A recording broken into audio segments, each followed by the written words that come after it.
종류의 믿음이 있습니다. 한 가지는 아는 믿음입니다. 또 한 가지는 그 아는 믿음을 실행하는 믿음입니다. 두 번째, 실행하는 믿음을 우리는 삶으로 승부하는 믿음이라고 그렇게 이야기합니다. 여러분, 알렉산더 대왕 잘 아시죠? 알렉산더는 아주 유명한 대왕입니다. 전쟁을 하면 그 모든 전쟁을 이겨나갔죠. 그 알렉산더에게는 그 알렉산더의 건강을 관리해주는 주치의가 있었습니다. 이 알렉산더와 주치의의 관계는 너무나 신뢰가 커서 많은 사람들이 오히려 시기하고 질투하기까지 하였습니다. 너무 시기와 질투가 큰 나머지 사람들은 이 알렉산더와 주치의의 관계를 멀어지게 만들기 위해서 나쁜 소문을 내기를 시작했습니다. 한 번은 이 주치의가 알렉산더의 약에 독을 넣어서 암살한다고 하는 그러한 소문을 퍼뜨렸습니다. 이 소문이 알렉산더의 귀에게까지 들어갔습니다. 그러나 알렉산더는 이 소문의 진위를 캐지 않았습니다.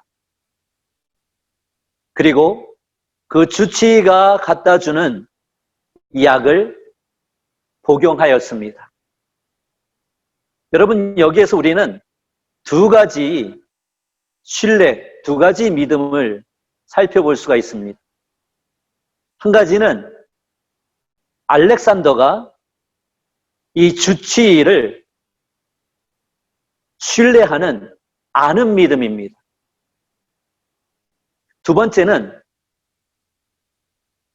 이 주치의를 신뢰하는 아는 믿음과 더불어서 그 주치의를 신뢰하기 때문에 주변의 수많은 소문의 억측에도 불구하고 그 주치의가 가져다 주는 약을 먹는, 실행하는 믿음, 삶으로 승부하는 믿음이 바로 두 번째입니다.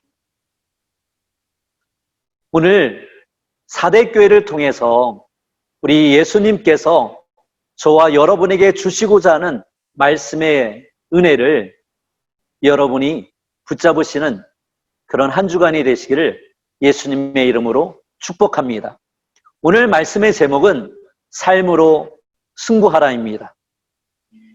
오늘 요한계시록 3장 1절에서 6절까지의 말씀을 중심으로 말씀의 은혜를 나눠보겠습니다. 1절 말씀을 제가 읽겠습니다. 사대 교회의 사자에게 편지하기를 하나님의 7 영과 7 뼈를 가진 이가 가라사대 내가 내 행위를 아노니 내가 살았다 하는 이름은 가졌으나 죽은 자로다 라고 말씀을 해주고 있습니다. 요한계시록에 있는 7 교회는 이 땅의 모든 교회를 상징을 합니다.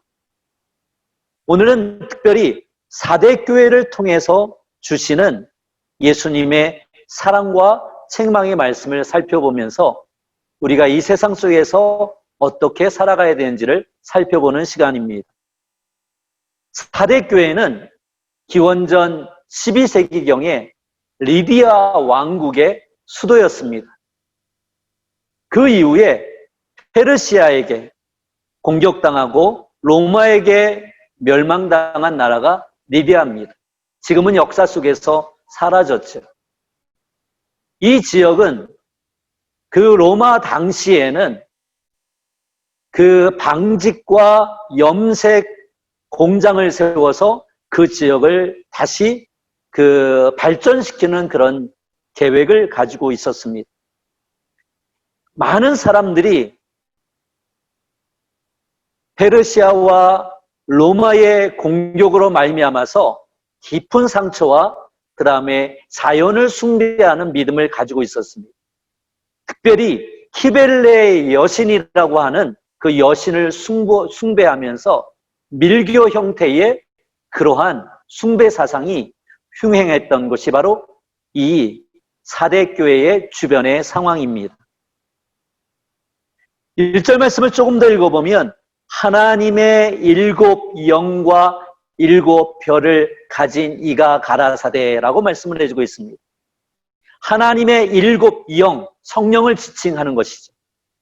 7 별, 교회를 지칭하는 것이죠. 성령께서 교회를 주관하신다는 것을 의미하고 이 성령과 교회는 바로 예수님과 함께 이 모든 일을 이루어 가시는 주관자라고 하는 것을 의미하게 되는 것입니다. 그렇습니다. 비록 사대라고 하는 그 지역이 페르시아 그리고 로마에 의해서 멸망당했지만 또 그 당시 사회상으로는 염색과 방직으로 인해서 발전하기는 했지만 그리고 수많은 자연 숭배와 키벨레 여신이라고 하는 그 여신을 숭배하는 밀교가 횡행하기는 했지만은 그럼에도 불구하고 우리 하나님께서 오늘 뭐라고 말씀하시냐 하면 성령을 통하여 7 교회를 그 지역을 다스리고 주관하시는 분이 하나님이라고 하는 사실을 말씀을 해주고 있습니다. 여러분 기억하십시오. 교회가 욕을 먹을 수도 있습니다. 교회가 인정을 받지 못할 수도 있습니다. 그리고 크리스찬들이 이 세상을 살아가는 데 많은 제약사항이 있을 수가 있습니다. 많은 고통을 당할 수 있습니다. 세상 사람들처럼 고군분투하며 애써야 우리가 이 땅에서 살아가는 것처럼 느껴질 수도 있습니다. 그러나 그럼에도 불구하고 우리가 한 가지 기억해야 할 사실은 무엇이냐면 우리 하나님께서 바로 성령을 통하여 이 교회를 바로 저와 여러분을 주관하시는 역사를 주관하시는 우리의 삶을 주관하시는 하나님이라는 사실입니다. 말씀을 조금 더 읽어보도록 하겠습니다. 사대교회의 사자에게 편지하기를 하나님의 7 영과 7 별을 가진 이가 가라사대 내가 내 행위를 아노니 내가 살았다 하는 이름은 가졌으나 죽은 자로다 라고 말씀을 해주고 있습니다. 한번 따라서 하겠습니다. 내가 살았다 하는 이름을 가졌으나 죽은 자로다. 여러분 가만히 생각해 보세요. 살았는데 죽었대요. 모순이죠. 어떻게 살아있는데 죽을 수가 있습니까? 있을 수 없는 일입니다. 그러나 오늘 본문 말씀을 통해서 우리의 영적 상태를 정확하게 진단해 주고 있는 것입니다. 우리가 이 땅에서 살아가는 것처럼 보이지만 우리의 영혼이 죽어 있다는 것을 말씀해 주고 있는 것입니다. 자칫 잘못하면 우리가 열심히 살아가는 것 같지만 그 모든 것들이 잘못되어질 수 있다는 것을 의미하는 것입니다. 우리가 열심히 살아가고 있지만 열심히 목적지를 향해서 나아가는 것 같지만은 우리의 방향이 잘못되어질 수도 있다는 것을 의미하는 것입니다. 버스를 탔습니다. 열심히 나갔습니다. 열심히 달려갔습니다. 그런데 이게 웬일입니까? 부산에 가야 되는데 전주로 가는 버스를 잘못한 것입니다. 그렇습니다. 마치 그와 같은 삶을 살고 있다는 것입니다.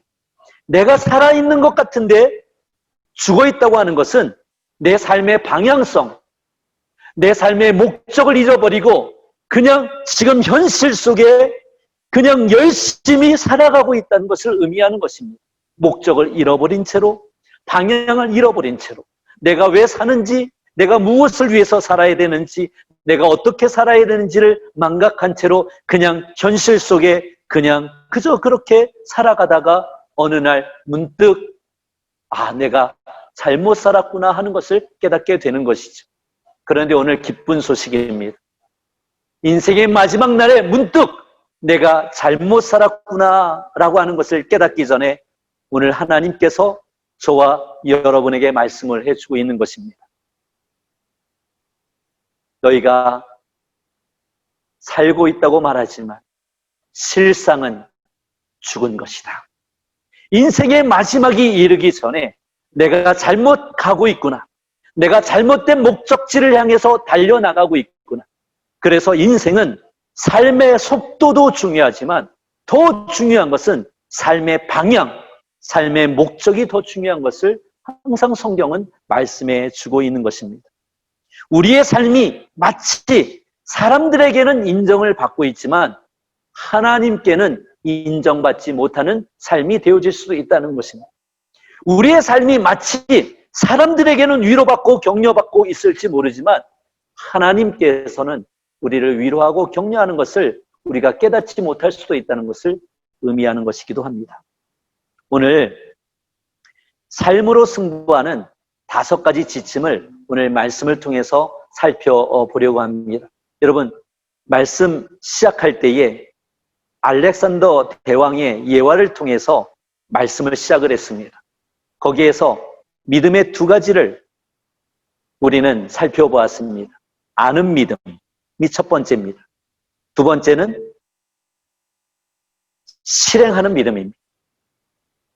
사실 우리는 하나님의 말씀을 알고 있는 것들이 많습니다. 그런데 그 아는 믿음을 가지고 실행력을 갖추는 그 부분이 우리에게 취약한 것이죠. 우리가 살아있는 것 같은데 실상은 죽은 것 같은 이유는 우리가 하나님을 몰라서가 아니라 하나님을 아는 믿음을 가지고 그 믿음을 가지고 실행하고 삶으로 이어가지 못하기 때문에 바로 그런 것입니다.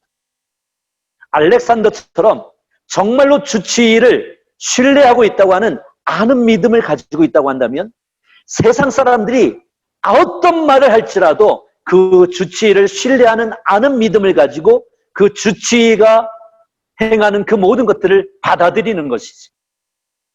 그 주치의가 나를 치료한다는 믿음을 가지고 그 주치의가 주는 그 처방한 약을 내가 받아들이는 것이죠.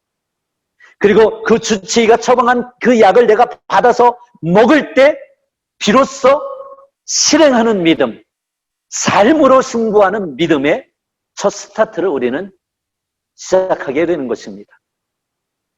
삶으로 승부하는 5가지 지침을 오늘 말씀을 통해서 살펴보기를 원합니다. 2절 말씀을 제가 한번 읽어보겠습니다. 너는 일깨워 그 남은 바 죽게 된 것을 굳게 하라. 내 하나님 앞에 내 행위에 온전한 것을 찾지 못하였느니 라고 말씀을 해주고 있습니다. 삶 속에서 행위에 온전한 것을 찾지 못하였다는 것입니다. 삶 속에서는 크리스찬인 것을 발견하지 못했다는 것입니다. 그렇습니다. 교회는 다닙니다. 성경은 읽습니다. 기도는 합니다. 하나님을 기억하긴 합니다. 예배를 드려야겠다는 사모함은 있습니다. 그러나 우리가 크리스찬으로 나타나는 아웃풋, 실행력, 그것이 보이지 않는다는 것입니다. 우리가 왜 세상에서 욕을 먹는 것입니까? 바로 그렇습니다. 우리가 교회 안 다니는 것이 아닙니다. 믿음이 없는 것은 아닙니다. 그리고 내가 성경을 잘 모르는 것은 아닙니다. 내가 그래도 하나님을 알아가려고 하는 노력이 없는 것도 아닙니다. 근데 바로 무엇이 문제입니까? 그렇습니다. 아웃풋, 그것이 문제입니다. 실행하는 믿음, 바로 그것이 문제입니다. 삶으로 승부할 때에 바로 하나님을 아는 믿음에서 실행하는 믿음으로 바뀌어지는 바로 그것이 문제인 것입니다.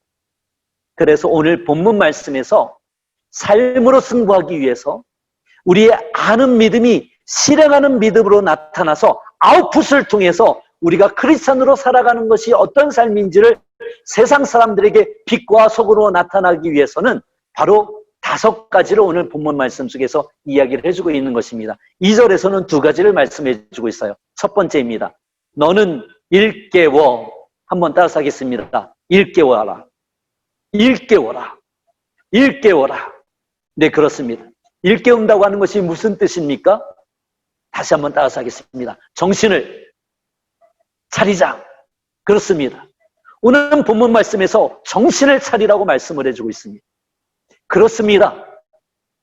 내가 믿고 있는 것이 무엇인지를 정확히 알 때 그 믿고 있는 것을 실행력으로 옮겨야 된다는 것입니다. 여러분 보세요. 암이 걸릴 확률이 몇 프로인지 아세요? 옛날에는 의학이 발달하지 않았을 때는요, 암이 나에게 발생할 수 있는 확률이요 10%도 되지 않았어요. 근데 지금은요 의학이 엄청나게 발달했습니다. 이제 그래서 암이 나 개인에게 발생할 수 있는 최고의 확률이 몇 %냐 하면 30%라고 전문가들은 이야기하고 있습니다. 여러분 보세요. 암이 발생할 수 있는 확률이 30%인데도 불구하고 암보험을 들지 않습니까?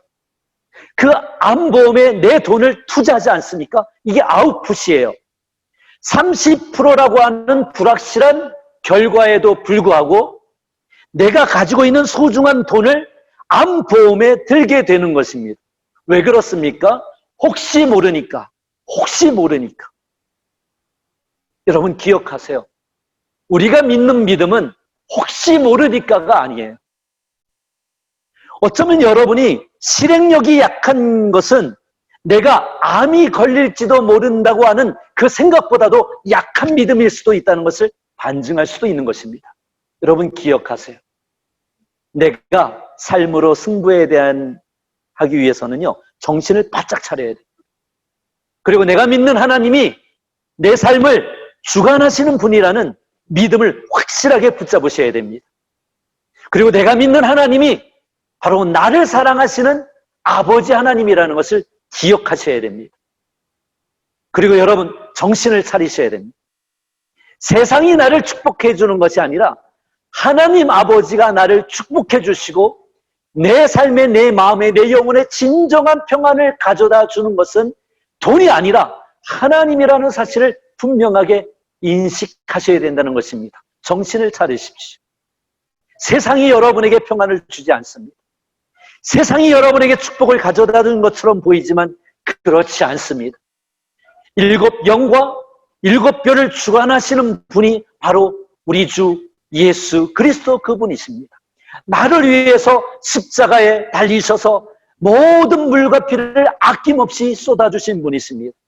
나를 구원하시고 나를 영생의 길로 이끄시고 내 삶의 모든 전반에 삶의 축복을 주시기를 원하시는 분이 바로 예수님이신 거예요. 정신을 차려라. 그것이 오늘 삶으로 승부하기 위한 첫 번째 경고입니다. 첫 번째 기억해야 될 것입니다. 두 번째는요, 너는 일깨워 그 남은 바 죽게 된 것을 굳게 하라. 죽어가는 것처럼 보여지는 것을 다시 한번 굳게 붙잡으라는 거예요. 여러분, 우리가 어렵고 힘들 때일수록 더 아버지는 아버지의 자리에 있어야 되는 거예요. 어렵고 힘들 때일수록 어머니는 더욱더 어머니의 자리에 있어야 되는 거예요. 어렵고 힘들 때일수록 남편도 남편의 자리에 있어야 되는 거예요. 어렵고 힘들 때일수록 아내는 더 아내의 자리에 있어야 되는 거예요. 어렵고 힘든 때일수록 목사는 더욱더 목사의 자리에 있어야 되는 거예요. 어렵고 힘들 때일수록 크리스천은 더욱더 하나님을 신뢰하는 자리에 있어야 되는 거예요. 마치 세상을 살아가다 보면 내 믿음이 죽은 것 같아요. 내가 성경을 읽고 하나님께 기도하고 신앙생활을 해나가는 것이 좀 열정이 식어져 버린 것 같아요. 그런데 속지 마세요. 정신을 차리세요. 그리고 그 남은 바 죽어져 가는 것처럼 보이는 그것을 다시 한번 붙잡으라는 거예요. 굳게 하라. 지금 죽어져 가는 것처럼 보이는 너 신앙에 이뤄져 버려 가는 그 신앙, 꺼져가는 그 등불과 같은 그 신앙, 흔들리는 바람 앞에 갈대와 같은 그 신앙을 다시 한번 굳게 붙잡으라는 거예요. 여러분, 다시 한번 믿음을 굳게 붙잡으시는 여러분이 되시기를 예수님의 이름으로 간절히 축원합니다. 3절 말씀을 같이 읽으면서 오늘 나머지 삶으로 숭배하기 위해서 기억해야 될 5가지 이 지침을 말씀을 드리면서 말씀의 은혜를 마무리하기를 원합니다. 3절 말씀 제가 읽어보겠습니다. 그러므로 내가 어떻게 받았으며 어떻게 들었는지 생각하고 지키어 회개하라.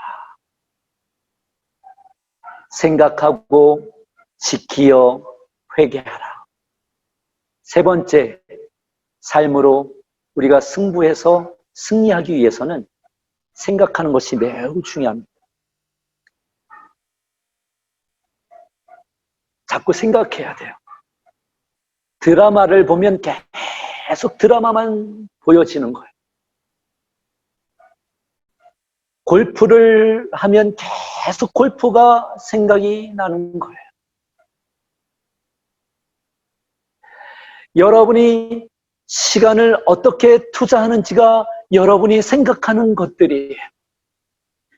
여러분, 왜 자꾸 여러분 힐링을 위해서 성경을 써야 되는 이유가 뭐예요? 왜 어렵고 힘든데 기도해야 되는 이유가 뭐예요? 왜 내가 삶 속에서 정신을 차리고 죽어져가는 것들을 다시 한번 굳게 붙잡아야 되는 이유가 뭐예요? 내가 생각하는 것이 곧 삶으로 나타나기 때문에 그런 거예요. 노래에 빠지면 그 노래가 내 생각을 가득 채워갑니다. 저는 얼마 전에 그 트로트에 깊이 빠졌습니다. 나이가 들어가니까 트로트가 더 애잔하게 들려오는 거예요. 그래서 이 찬양을 듣는 것도 참 좋은데 어느 순간부터 이 트로트를 듣는 것이 내 마음을 더 위로하는 것 같은 거예요. 한 번 듣고 두 번 듣고 세 번 듣고 그 임영웅이라고 하는 친구가 부르는 그 트로트가 너무 좋은 거예요. 그 정동원이라고 하는 그 꼬마 아이가 부르는 그 인생의 의미가 무엇인지도 모르는 그 아이가 부르는 그 트로트가 너무 좋은 거예요. 그러다 보니까 찬양이 뒷전으로 밀려나기 시작해요. 트로트를 듣지 말라는 얘기가 아니에요. 중요한 포인트는 이거예요. 여러분이 생각하는 것이 바로 삶으로 나타난다는 거예요. 제가 생각하고 있는 것이 결국 어느 날은 삶으로 나타난다는 거예요. 그래서 세 번째는 그러므로 내가 어떻게 받았으며 어떻게 들었는지, 어떻게 예수님을 믿고 어떻게 신앙생활을 하였는지를 다시 한번 생각해 보라는 거예요. 그리고 삶으로 승부하기 위해서 내가 크리스찬으로 이 세상 속에서 승리하기 위해서 내가 정말로 더 깊이 생각해야 될 것이 무엇인지를 지금 생각해야 된다는 거예요. 한번 따라서 하겠습니다. 예수를 깊이 생각하자. 그렇습니다. 예수를 깊이 생각하는 것입니다. 예수를 깊이 생각하기 위해서 이번 주 숙제가 있습니다. 골로새서. 네, 골로새서를 친필로 쓰는 거예요. 저는 지난주에 에베소서 친필로 쓰기에 도전해서 완성하신 이 세 분을 보았습니다. 계속 썼어요. 어떤 분은 2번 쓰셨어요. 내가 말씀을 읽고 듣고 쓰고 묵상했을 때에 그것이 내 생각 속에서 어느 날 삶으로 나타나는 거예요. 그런 거예요. 여러분 다시 한번 도전하시기 바랍니다. 이번 주는 골로새서 쓰기에 우리 어린이는 지금 시편 23편을 쓰는 것을 도전하고 있어요. 이미 시편 23편을 다 쓴 어린이들도 있어요. 그렇습니다. 습관이 그 생각하는 습관이 결국 저와 여러분을 삶 속에서 만들어가는 거예요. 네 번째는 지키는 것입니다. 다섯 번째는 회개하는 것입니다. 신속하게 회개하는 것입니다. 회개가 무엇입니까? 눈물을 흘리는 것만이 회개가 아니에요. 방향을 턴하는 것이 회개예요.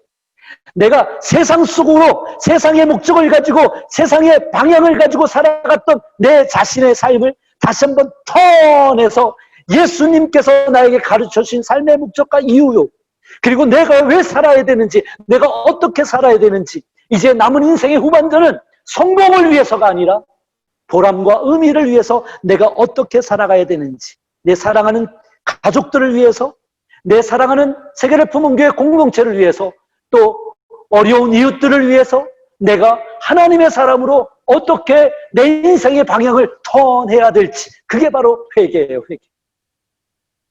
신속하게 회개하십시오. 신속하게 턴하십시오. 신속하게 죄의 자리에서 은혜의 자리로 턴하십시오. 신속하게 돈을 쫓는 자리에서 하나님의 은혜의 자리로 턴하십시오. 그것이 회개입니다. 이제 말씀을 마치려고 합니다. 5절 말씀을 보면 이기는 자는 이와 같이 흰옷을 입을 것이요. 오늘 우리 예수님께서 저와 여러분에게 이 사랑과 책망의 말씀을 주시는 이유는 지금이 끝이 아니기 때문에 그렇습니다. 끝이면 심판이죠. 끝난 거예요. 더 이상 아무것도 없는 거예요. 근데 오늘 저와 여러분이 이 말씀을 들었잖아요. 이 5가지 실행지침. 이 5가지 실행지침을 통해서 승리하는 여러분, 이기는 여러분. 그래서 흰옷을 입고 생명책에서 그 이름이 흐리지 아니하고 하나님 아버지와 그 앞에서 천사들 앞에서 하나님의 놀라운 은혜를 함께 경험해 나가는 그런 여러분들이 되어져 가는 것이죠. 귀 있는 자는 성령이 교회들에게 하시는 말씀을 들을지어다. 존 워너 메이커의 이야기를 한번 하면서 기도하며 마치겠습니다. 존 워너 메이커는 백화점의 왕이라고 불리우는 사람이죠. 이 존 워너 메이커가 어렸을 때에 교회를 다녔습니다. 근데 교회가 조그맸습니다. 그런데 그 앞에는 이 진흙밭이라 비가 오기만 하면 질퍽질퍽해서 이 많은 사람들이 이 불평을 하기를 시작을 했습니다. 한편 어느 때 비가 오랫동안 오니까 이 사람들이 잘 표현은 않지만 그 마음에 불편한 마음이 무척 많이 들기를 시작을 했습니다. 이 존 워너 메이커도 마찬가지였죠. 근데 어느 날 기도하는데 하나님께서 이 존 워너 메이커에게 그 불평만 하지 말고 그 교회 앞길을 네가 어떻게 하면 다른 사람들이 불평하지 않게끔 하고 다닐 수 있는지 네가 한번 실행해 보면 어떻겠니? 라는 그런 마음을 주셨습니다. 이 기도하는 중에 그럼 하나님, 제가 매일 벌어들이는 하루 임금을 통해서 제가 벽돌을 가지고서 그 교회 앞에 벽돌길을 만들겠습니다 라고 하나님 앞에 서원하고 작정을 합니다. 그리고 매일 벽돌 한 장씩을 사는 거예요. 그 하루 임금이 그것뿐이 안 되는 거예요. 그래서 매일 벽돌 한 장씩을 교회 앞에 이 진흙 위에 쌓아나가는 거예요. 한 달쯤 지나니까 이 벽돌이 그래도 30장 이상 쌓여지는 것이 보여지잖아요. 그래서 한 달쯤 지난 어느 날 많은 사람들이 이게 어디서 나타나는 거지? 조금씩 한 주 지날 때마다 이 벽돌이 계속 늘어나는 것을 보면서 상황을 살펴보니까 존 워너 메이커라고 하는 한 어린이가 이 청년이 이 일을 하는 것을 발견한 거예요. 그래서 교회 성도들이 우리도 동참을 하자 해서 벽돌 하나씩 그 교회 앞에 놓기를 시작을 했어요. 그래서 마침내 그 교회 앞에 그 진흙탕과 같았던 그 교회 앞에 불편한 길이 이 벽돌로 아름답게 포장되어지고 급기야는 이 성도들의 마음이 하나가 되어져서 그 조그맣고 허름한 교회가 건축되어졌다는 그런 이야기. 그렇습니다. 헌신은 큰 데서부터 시작되어질 수 있습니다. 삶은 큰 데서부터 나타날 수도 있습니다. 그러나 존 워너 메이커처럼 벽돌 한 장에서부터 내가 믿는 믿음이 나타나기 시작할 때 나 혼자의 믿음이라고 생각했던 그 모든 것들이 우리 크리스찬의 공동체의 믿음으로 나타나는 거예요. 바로 이것이 바로 삶으로 승부하는 크리스찬인 것이죠. 여러분, 저는 세계를 품은 교회 성도들이 머리로 아는 믿음에서 실행하는 믿음으로 바뀌어지는 여러분들이 되기를 원합니다. 그래서 삶 속에서 내가 믿고 있는 것이 작지만 하나씩 나타날 때 그것이 크리스찬의 삶의 공동체 속에 선하고 아름다운 영향력으로 나타나기를 간절히 축원합니다.